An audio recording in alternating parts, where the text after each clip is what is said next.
आज मैं बना रही हूँ चाट मसाला, जो कि व्रत में खा सकते हैं, ऐसे भी खा सकते हैं, पर व्रत के उद्देश्य से हम बना रहे हैं। तो उसके लिए ये है मिंट यानी कि पुदीना धुला हुआ है, ये है कोरिएंडर लीव्स यानी कि धनिया की पत्ती, हरी धनिया की पत्ती, घर का ही है ये भी, और ये है नींबू, लेमन, ग्रीन चिली, जिंजर यानी कि अदरक। अभी सबसे पहले अदरक को हम छील करके ग्रेट कर लेंगे। ये अदरक तो मार्केट का है और नींबू भी मार्केट का है, मिर्चा भी मार्केट का है, लीव्स दोनों हैं, धनिया की पत्ती और पुदीना दोनों घर का है। इसको धो करके, तोड़ करके, धो करके सुखाया हुआ है, इसमें पानी इस वक्त नहीं है। हेलो फैमिली फ्रेंड्स, मैं स्मिता स्वागत करती हूँ आप सभी का अपने YouTube channel are Smita cooking and stitching blog में। तो बताइए कैसे हैं आप सब। आशा करती हूँ, उम्मीद करती हूँ आप सब बहुत अच्छे होंगे। आप सभी की कुशलता की शुभकामना करती हूँ। और ये हम अदरक ग्रेट लिए। मार्केट का जो चाट मसाला है वो हम लोग व्रत में नहीं खा सकते, और इस तरह से घर में बने, जैसे कभी कुछ हल्का फुल्का बना लिए तो उसमें फिर ज़्यादा झंझट करने का मन नहीं करता। तो ये कुछ रहता है इस तरह से, तो उस पर से ऊपर से छिड़क करके खाने में अच्छा लगता है। जैसे चिप्स खा लिए, या आलू बॉयल करके भी खा लेते हैं दही मिला करके, या मखाना तल लेते हैं, मूंगफली का दाना तल लेते हैं। तो किसी भी चीज़ पर इस तरह से छिड़क सकते हैं। सिंघाड़े काटे की कुछ बना लेते हैं, उस पर छिड़क करके इसको खाया जा सकता है, बहुत अच्छा लगेगा। और बहुत ज़्यादा बनाने की आवश्यकता नहीं है, क्योंकि इसमें जो भी चीज़ है सब कुछ मिलता रहता है। तो इतना बनाइए कि आपका 15 दिन 1 महीने के अंदर ख़त्म हो जाए, फिर दूसरा बना लीजिए। तो इसलिए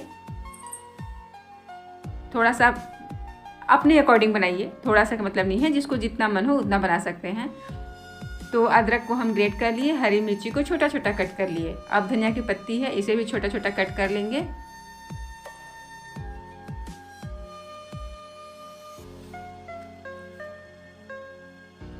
और अगर मन है तो बहुत ज़्यादा भी बना के रख सकते हैं, जितना यूज है उतना बना के रख सकते हैं। हम तो थोड़ा सा बना रहे हैं, जैसा कि हम कोई भी चीज़ बहुत थोड़ा थोड़ा बनाते हैं, सबको पता है ही। तो हम थोड़ा सा बना रहे हैं, ख़त्म हो जाएगा तो फिर बना लेंगे। धनिया की पत्ती हम हमेशा लगा करके रखते हैं, एक ख़त्म होता है एक उगता है, इस तरह से हमेशा बना रहता है। और जब नहीं होता है तो फिर मार्केट से खैर आता ही है। सब कुछ काट लिए, धनिया की पत्ती कट कर लिए, पुदीना कट कर लिए, मिर्ची, अदरक।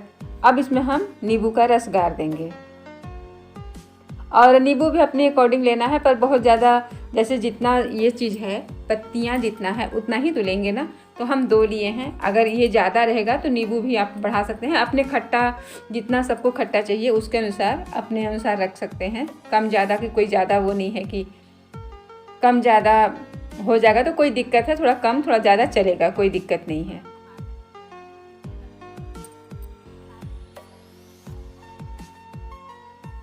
अब इसे हम धूप में रख देंगे सूखने के लिए। इस समय तो धूप बहुत ज़्यादा हो रहा है, 2 दिन में सूख जाएगा। और इस तरह से ढक करके रखेंगे, थोड़ा बहुत हवा वगैरह चलेगा तो पत्तियाँ उड़ेंगी नहीं।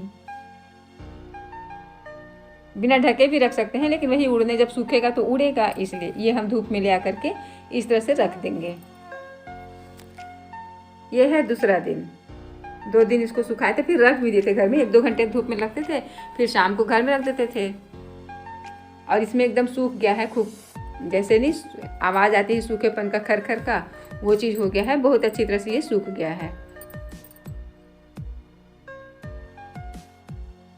अगर इसे ना भी पीसें मिक्सी जार में तो कोई ज़रूरत नहीं है, ऐसे भी यूज कर सकते हैं। ये देखिए हम ले आए, तो अब इसे हम मिक्सी जार में पीस लेंगे।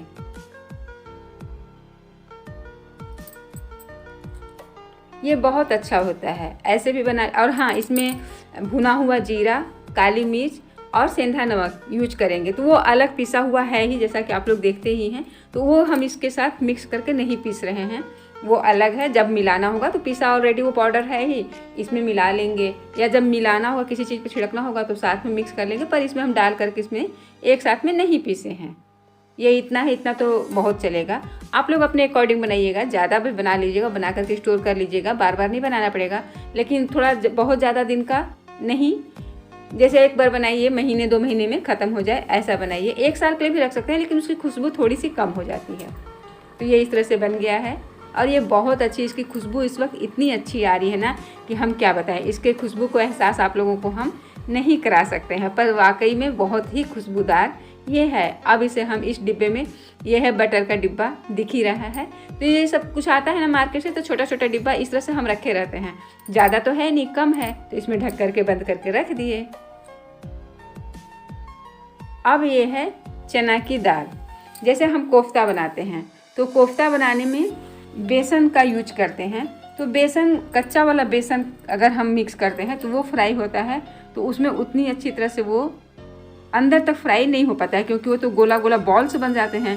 अगर इस तरह से चने की दाल को, बेसन भी भून सकते हैं, ऐसा नहीं कि चना का दाल ही भूने, हमें ज़रूरत थी और बेसन था नहीं, तो हम इसको पीसते। इससे अच्छा है कि हम चना के दाल को भून करके पीस दे रहे हैं। और दूसरी बात कि चना के दाल के भुना हुआ और बेसन भुने हुए में टेस्ट में फ़र्क होता है, ये बहुत ही अच्छा लगता है। तो इस तरह से चने के दाल को कोफ्ता बनाने के लिए या किसी भी चीज़ में जिसमें भुना हुआ बेसन मिक्स करना है, इस तरह से पीस करके हम रख सकते हैं। तो एक काम आसान होगा, जब भी बनाना है जिस चीज़ को बॉयल किए, अपना मैश किए और इसको उसमें मिक्स कर दिए, तो बनाना आसान होगा। ज़्यादातर ये कोफ्ता में ही ज़्यादा यूज होता है, या किसी चीज़ की कभी कभी ग्रेवी बनानी होती है बेसन की, किसी सब्जी में, उसमें यूज हो जाता है ये।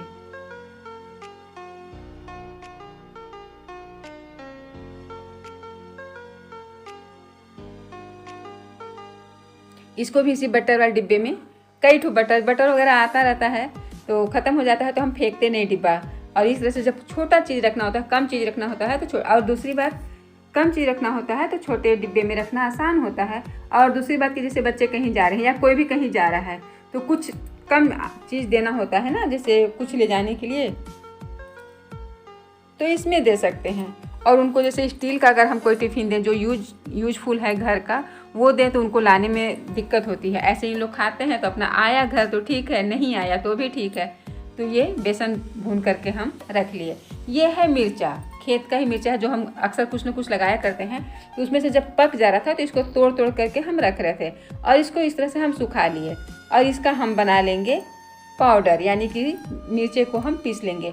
और हाँ, मिर्चा पीसते समय इसका जो झाग होता है, जो आँख, कान में, नाक में लगता है, मिर्चा पीसते वक्त थोड़ी सी सरसों के तेल उसमें मिक्स कर दीजिए, इसका झाग कभी नहीं आएगा। और कलर तो इतना खूबसूरत निखर के आएगा कि हम क्या बताएं, बहुत ही खूबसूरत कलर आएगा। तो बताइएगा ये मेरा छोटा छोटा काम आप लोगों को कैसा लगा। मिलते हैं नेक्स्ट एपिसोड में एक अच्छे से वीडियो ब्लॉग में। तब तक के लिए be safe, be alert, thank you. ये सब हम करके रखे थे और अक्सर यूज किया करते हैं, तो हम सोचे कि आप लोगों को एक बार दिखा दें कि हम कैसे करते हैं अपना काम। ये सब काम तैयार रहता है ना, ये सब चीज़ तैयार रहता है, तो जब हम ऑन द स्पॉट कुछ बनाते हैं तो बनाना बहुत ही आसान होता है। वैसे तो मार्केट में सब कुछ मिलता है, उसकी बात नहीं है, लेकिन घर में अगर इस तरह से बन रहा है तो उसको हम दिखा दिए आप लोगों को। Thank you.